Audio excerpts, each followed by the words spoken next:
Police wireless messages during the 1992-93 Mumbai riots exposed the ugly communal side of the men in khaki. CNN IBN brings you the details and Mumbai's worst kept secret.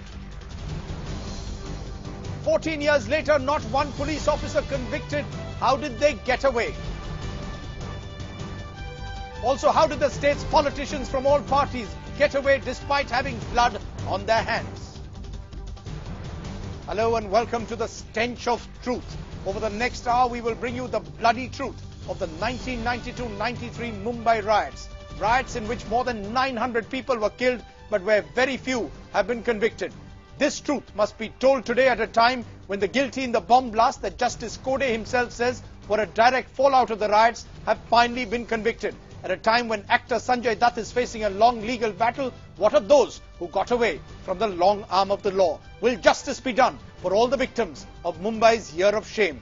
To take us through this special investigation is our Mumbai Bureau Chief, Ruksh Chatterjee. For now, our special focus is on a special investigation into the 1992-93 riots of Mumbai.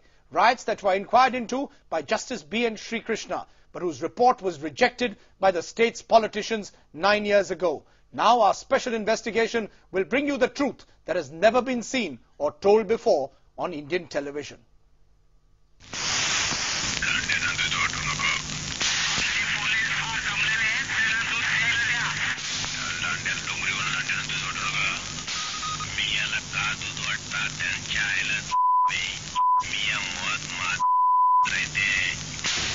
This is a recording of the police wireless during the Mumbai riots of 1992-93, exclusively available with CNN IBN, completely laying bare what is already known but never publicly proven: the communal face of Mumbai police and its partisan role during the riots. In this hour-long expose, CNN IBN special investigation finds out why the RTI route that the government of the time did nothing to punish the policemen involved, despite having proof beyond all doubt. फिर ये अपने आदमी को कह रहे थे कि आप क्यों चुप बैठे हो, आप भी इनको मारो काटो, आप भी इनको अल्लाह के पास भेजो. And unearthed witnesses whose testimony on the involvement of Maharashtra's most powerful politician in the riots will leave you stunned. It is because of Shiva Sena and because of my Shiva Sainiks the retaliation was there, a vehement retaliation. Let me then go straight to Ruksh Chatterjee in Mumbai for the first of our special stories tonight. Over to you, Ruksh.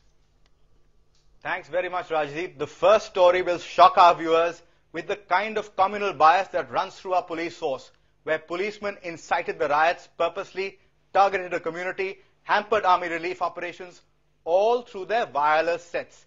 This is the ugly reality everyone suspected, but no one ever heard. CNN IBN now brings you those shocking recordings. Let's hear them.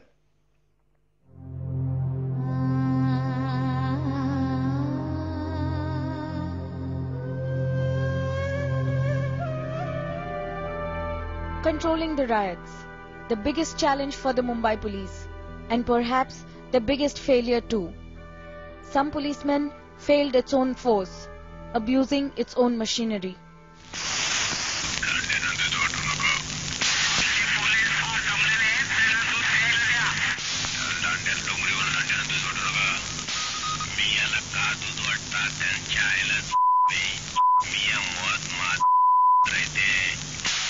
These communally provocative messages, now in exclusive possession of CNN IBN, were issued through official wireless sets such as these by none other than officers serving the Bombay police then, even as the city burned.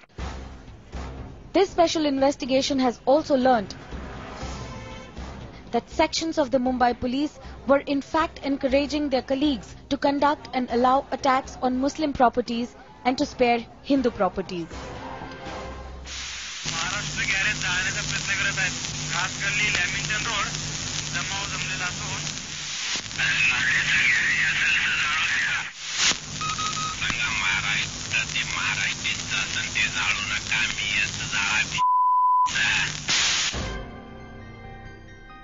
At one point, even the senior cops were being abused on the airwaves for trying to contain the riots.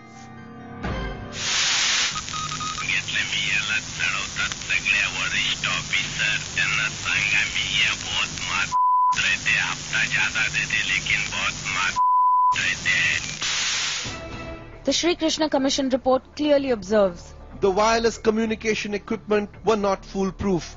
This enabled communally affected policemen to successfully break into and intrude upon the police channels and transmit abuses. There were some disgruntled policemen who had a wireless set with them, and who had gone in hiding somewhere. And from there they were making wireless calls. They were many times abusive. the messages also suggest that a communally colored police actively disrupted army relief operations, preventing basic supplies from reaching minority-dominated areas.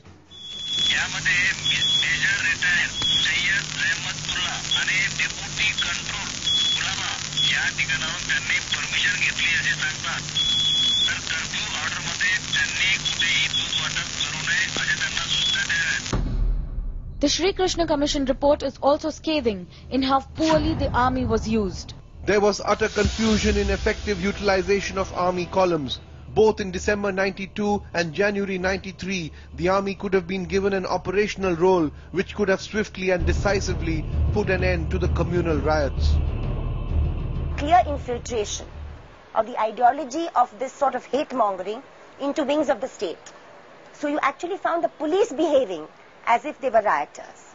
And that has never happened before. Mumbai police officers encouraging their own colleagues to kill Muslims, to burn their houses and to destroy their properties.